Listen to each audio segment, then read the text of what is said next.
देखिए मिस हो गया था। If dipole is very small, if dipole is very small then a will be very very less than r. ध्यान दीजिए, ये जो मैंने कंडीशन लिखी है इसकी लैंग्वेज और मैथमेटिक्स दोनों में आपको समझना पड़ेगा। ये जो कह रहा है इसमें से देखिए, यहाँ पर डायग्राम में देखिए, इस डायग्राम में ये है डिस्टेंस ए और यहाँ से यहाँ तक है आर। तो कह रहा कि अगर डाइपोल छोटा है, मतलब ये जो लेंथ है ये छोटी है, तो फिर आर के रिस्पेक्ट में उसको हम अलग कर सकते हैं। So we can neglect it. So A can be neglected, A को हम निगलेक्ट कर सकते हैं इस फार्मूले से। जो हमारा फार्मूला आया था इक्वेशन 3, अब इक्वेशन 3 पे जाइए। From equation 3 is equal to 1/4 pi epsilon 0 two r p upon r square minus a square का होल स्क्वायर। यहाँ से ए को निगलेक्ट कर दीजिए, तो equal to 1/4 pi epsilon 0 two p r upon r square का स्क्वायर। ए को निकाल दिया बाहर, तो आपको मिला equal to 1/4 pi epsilon 0 two p r upon r power 4। तो आपने निकाला equal to 1/4 pi epsilon 0 two p upon r cube. ध्यान दीजिए, अब यहाँ समझने की कोशिश करिए। इक्वेशन नंबर 4, कुछ चीज़ें आपको क्लियर करनी पड़ेगी। देखिए कंसेप्ट्स, या ये देखिए कि जो इलेक्ट्रिक फील्ड है ये एक्सियल पोजीशन का है। किस पोजीशन का है? एक्सियल, यानी जब कोई चार्ज पॉइंट P पर एक्सिस पर रखा हुआ है r डिस्टेंस पर, यहाँ पर ये जो 1/4 पाई एप्सिलॉन 0 है, ज़रा इस पर नज़र रखिए। जब आप SI में एयर मीडियम में इलेक्ट्रिक फील्ड कैलकुलेट कर रहे हैं तो आप ये लिखोगे, लेकिन अगर आप इसी को CGS में लिखोगे एयर मीडियम में, तब आप ये लिखोगे CGS एयर। थोड़ा इस कंसेप्ट को एक बार फिर से पहले टॉपिक्स में पढ़िए, तो यहाँ पर आपको हो गया एक कंसेप्ट और क्लियर हुआ कि पहले आपने फार्मूला पढ़ा था कि E1/r²। ये किसके लिए पढ़ा था? पॉइंट चार्ज के लिए पढ़ा था। पॉइंट चार्ज में आपको E directly proportional to 1/r² है, लेकिन आप जब डाइपोल के लिए पढ़ रहा है तो E directly proportional to r³, यानी इलेक्ट्रिक डाइपोल में नीचे जो पावर है आपकी वो 1/3 है। ज़रा ध्यान से सुनिए, जो हमने ये डाइपोल के लिए इलेक्ट्रिक फील्ड कैलकुलेट किया है, इसको करने के लिए आखिर हमने किन कंसेप्ट्स का यूज़ किया है वो जानने की ज़रूरत है। पहला तो एक बार मैं समरी करूं कि पहला तो आपको ये जानना है कि एक्सियल पोजीशन है क्या चीज़। जब उस डाइपोल के एक्सिस पर किसी पॉइंट पर इलेक्ट्रिक फील्ड निकालना है, जैसे P पॉइंट पर, तब उसको हम बोलेंगे ऑन द एक्सिस या एक्सियल पोजीशन। फिर इसके बाद दोनों चार्जेस के लिए हम इलेक्ट्रिक फील्ड डिफाइन कर लेंगे, प्लस के लिए बाहर, माइनस के लिए अंदर, और उन दोनों की इलेक्ट्रिक फील्ड हम पॉइंट चार्ज जैसा जूम करके कैलकुलेट कर लेंगे, जैसा हमने यहाँ E1 और E2 लिखा है। E1 और E2 निकाल लेंगे और इसके बाद हम उसका रिजल्टेंट इलेक्ट्रिक फील्ड निकालेंगे। वेक्टर सम है इसलिए माइनस है। पूरा ये मैथमेटिकल डेरिवेशंस है, बहुत ईजी है। आप इसको एक बार दो बार करेंगे कॉपी में तो आपको समझ में आ जाएगा। इसमें कोई ऐसी कोई टर्म नहीं है जो आपको समझ में ना आए। फिर इसके बाद ये जो इक्वेशन 3 आप देख रहे हैं, यहाँ पर हमने एक टर्म यूज़ किया है निगलेक्टिंग का, कि अगर हम उसको निगलेक्ट कर दें तो कैसे बनेगा। अगर डाइपोल को हम बहुत छोटा कर देते हैं तो यहाँ पे ए बाहर हो जाएगा और ये हमको रिक्वायर्ड रिलेशन मिल जाएगा। ज़रा इस बात पर ध्यान दीजिए कि यहाँ पर आपको हमने ऑन द एक्सिस वाला इलेक्ट्रिक फील्ड लगाया, जिसमें यहाँ 2p/r³ आया, या ऊपर वाला ले लेते तो कांस्टेंट है 2p/r³। यहाँ p क्या है? इलेक्ट्रिक डाइपोल मोमेंट, और r क्या है? डिस्टेंस है, सेंटर से, डाइपोल के सेंटर से उस पॉइंट तक का डिस्टेंस है। ऐसे कई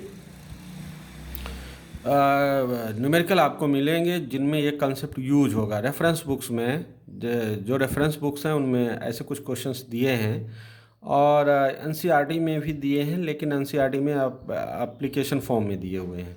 मतलब उनमें ऐसे क्वेश्चन दिए हुए हैं जहां आपको डायरेक्ट नहीं है, इनडायरेक्ट करना है। मतलब बेसिक्स पहले आपको रेफरेंस में करनी पड़ेगी, और रेफरेंस में जब आप कुछ क्वेश्चंस इस तरह के कर लेंगे तो फिर एनसीईआरटी के करने के काबिल हो जाएंगे। अब हम दूसरे टॉपिक की बात करता हूँ। दूसरे टॉपिक की बात कर रहा हूँ कि अगर मान लीजिए कि ये सिचुएशन हो जाए कि electric field perpendicular to the axis of dipole. अब इसमें ध्यान दीजिए, वो ऑन द एक्सिस था, ये परपेंडिकुलर टू द एक्सिस है। अब इसमें कैसे समझाने के लिए थोड़ा मैं आपको एक डायग्राम बनाता हूँ। जैसे मान लीजिए कि ये एक माइनस क्यू चार्ज है, ये मान लीजिए कि प्लस क्यू चार्ज डाइपोल है। नाम दे दीजिए, नाम देने में क्या है, डाइपोल है, और इसका सेंटर ओ है, ये इसकी एक्सिस है, ठीक है। और ये डिस्टेंस हो गया ए, और इधर का डिस्टेंस हो गया ए। अब आपको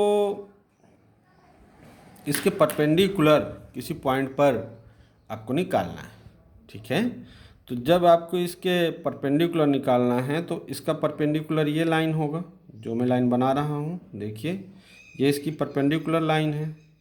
इस परपेंडिकुलर लाइन पर कहीं भी निकालना है तो हम लोग इसको बोलेंगे कि परपेंडिकुलर द एक्सिस।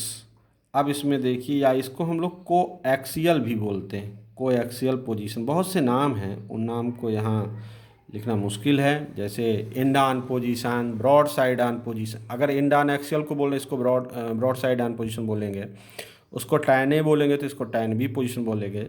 फिलहाल एक दो नाम जाने और कंसेप्ट को क्लियर रखें तो कोई दिक्कत नहीं।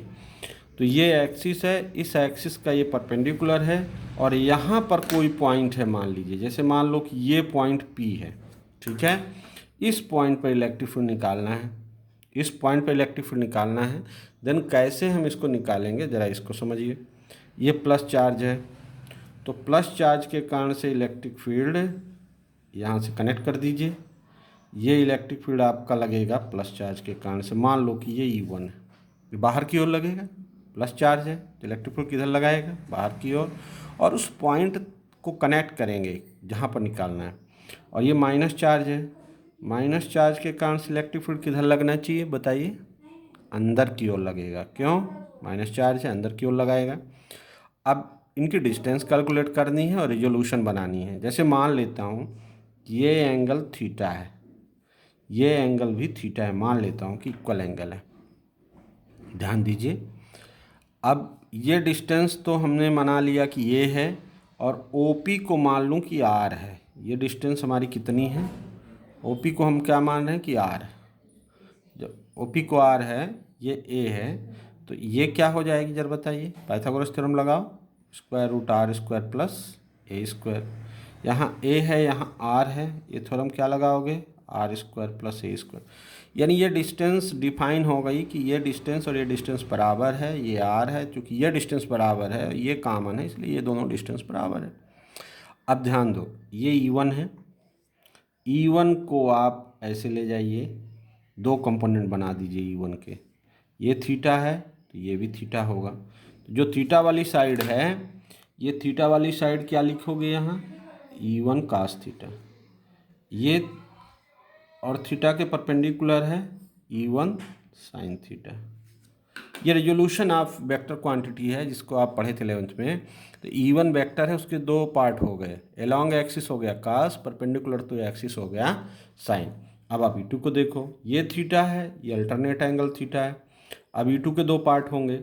अब E2 के जो पार्ट होंगे तो E2 के एलॉन्ग में हो जाएगा E2 cos थीटा, और ये वाली लाइन में हो जाएगा E2 sin थीटा।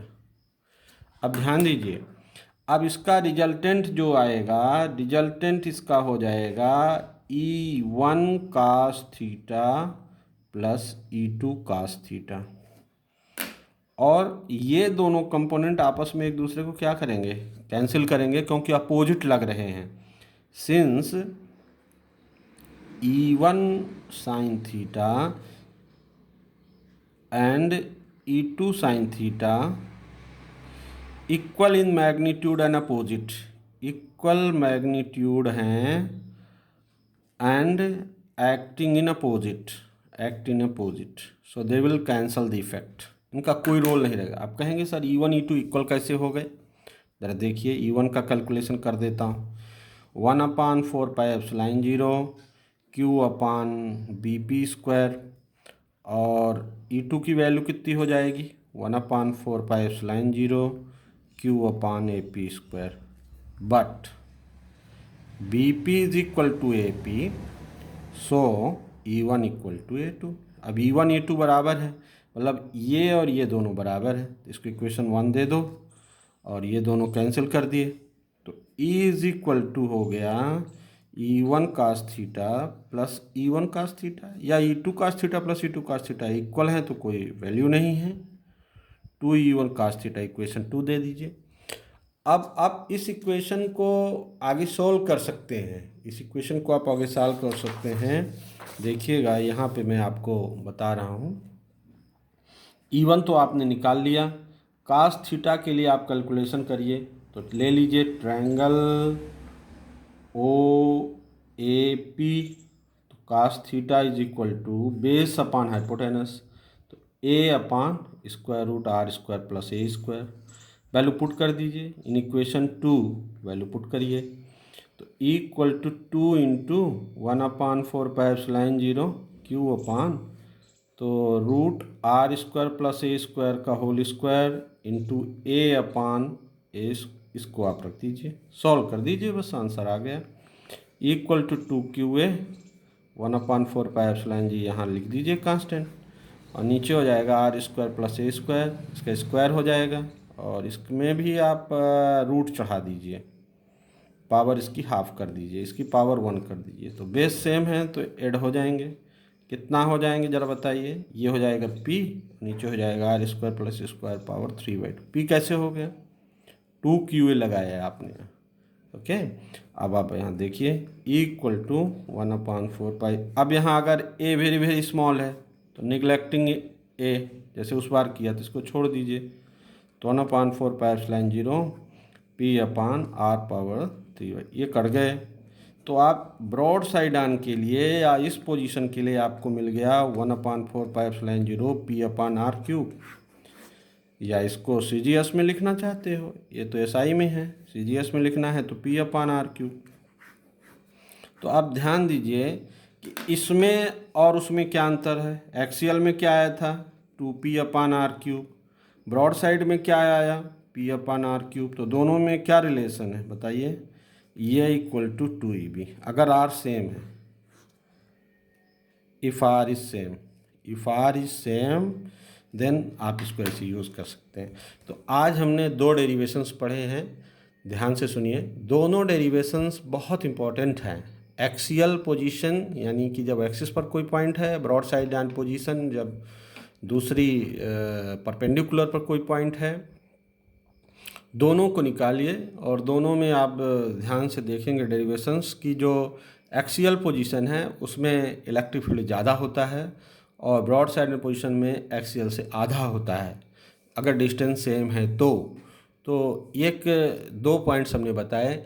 लेकिन अभी भी मुझे ऐसे लगता है कि आप जब तक नहीं करेंगे, जब तक आप खुद डेरिवेशंस नहीं करेंगे बुक की हेल्प से, और जो हमने दिए हैं इनको भी देखिए और बुक से भी देखिए, दोनों को मिला के एक नया कंसेप्ट डेवलप करिए, उसको होमवर्क कॉपी में लिखिए, डेली का होमवर्क कॉपी में लिखिए। जैसे आज 21 का है, 21/3/20 का, तो आप ये डेट डाल करके घर में ऐसे लिखिए, और साथ में आप न्यूमेरिकल प्रॉब्लम भी करिए।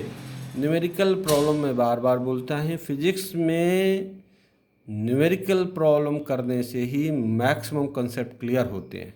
कुछ बच्चों ने हमसे क्वेश्चन पूछे थे, और जो लिमिटेड रिसोर्सेस है उनके आधार पे मैंने कुछ पोस्ट किया था, लेकिन आपको पहले पढ़ना पड़ेगा उन चीज़ों को, तब आप उनको और अच्छे से कर पाएंगे। ज़्यादातर बच्चे जो ग्रुप में हैं, मुझे लगता है अभी उतने सीरियस नहीं हुए हैं। कुछ बच्चे तो कर रहे हैं, इंटरेक्ट भी करते हैं, और ऐसा लग रहा है कि थोड़ा बहुत वो शुरू कर दिए हैं पढ़ाई, लेकिन अभी भी मुझे ऐसे लगता है कि 50% बच्चे बस देख रहे हैं, अपने से शुरू नहीं किए। तो मैं सभी बच्चों को सलाह दूंगा कि आप पढ़िए और समय पर पढ़िए, इस टाइम का यूज़ करिए, पॉजिटिव यूज़ करिए। ज़्यादा से ज़्यादा आप कर सकते हैं। अगर मान लो बुक नहीं है, जैसे बहुत बच्चे बोलते हैं मेरे पास बुक नहीं है एनसीईआरटी में कैसे पढूं, आपके पास फ़ोन है, फ़ोन से एनसीईआरटी ऐप डाउनलोड कर लीजिए, उसमें एनसीईआरटी बुक्स का पूरा सभी क्लासेस का है, ले लीजिए। आप 12th क्लास की डाउनलोड करके सेव कर लीजिए, कुछ पेजेज आप पढ़ सकते हैं। आप सबको बहुत अच्छा कंप्यूटर आता है, मोबाइल चलाना आता है, और आप आज के ज़माने के बच्चे हैं, इसलिए आपको अब वही हार्ड कॉपी की बुक की ज़रूरत है ऐसा नहीं कहा जा सकता, लेकिन आप उसको यूज़ करिए, पॉजिटिव यूज़ करिए, ये मैं चाहता हूँ।